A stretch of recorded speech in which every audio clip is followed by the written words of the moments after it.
And the deployment of a Kiwi military team to the Red Sea was also a hot topic at Ratana. It's not our fight, is how the opposition reacted to the government's decision. Some experts say while the troop numbers we're sending are small, the potential ramifications are enormous. Senior political reporter Benedict Collins has developments. UK warplanes taking off from Cyprus, joining US aircraft for another bombing run in Yemen.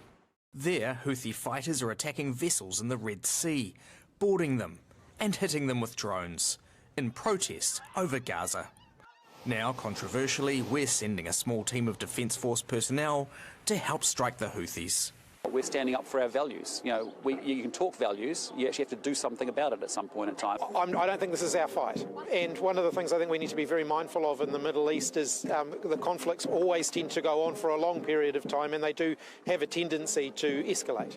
The Greens say we should be focused on peacekeeping, on being independent and not hooking our trailer onto the US, because that actually sends a clear message that we are apologists for the horrific genocidal actions of Israel in Gaza and the West Bank. Yet our government is trying to paint the bombing of Yemen as completely separate.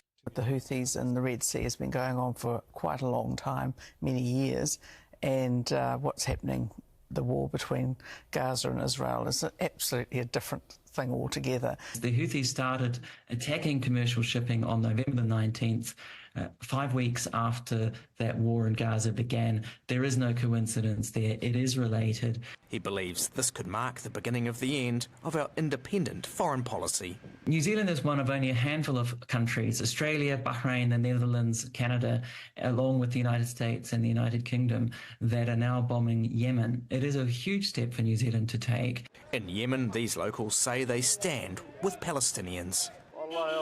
These strikes do not scare us and will not turn a hair on our heads. We are steadfast and support Palestine from within our hearts. The US airstrikes are like a spray of water for a thirsty person.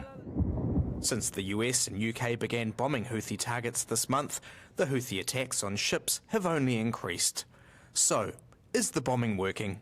Well, when you say working, are they stopping the Houthis? No. Are they going to continue? Yes. So these airstrikes on Yemen will not solve anything.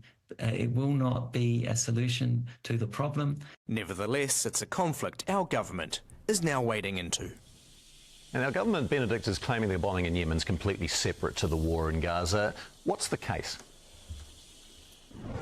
Well, absolutely not. It's completely not separate at all. Look, the government's trying to pull the wool over the public's eyes on this one when they say that the bombing in Yemen is not connected in any way to the war in Gaza.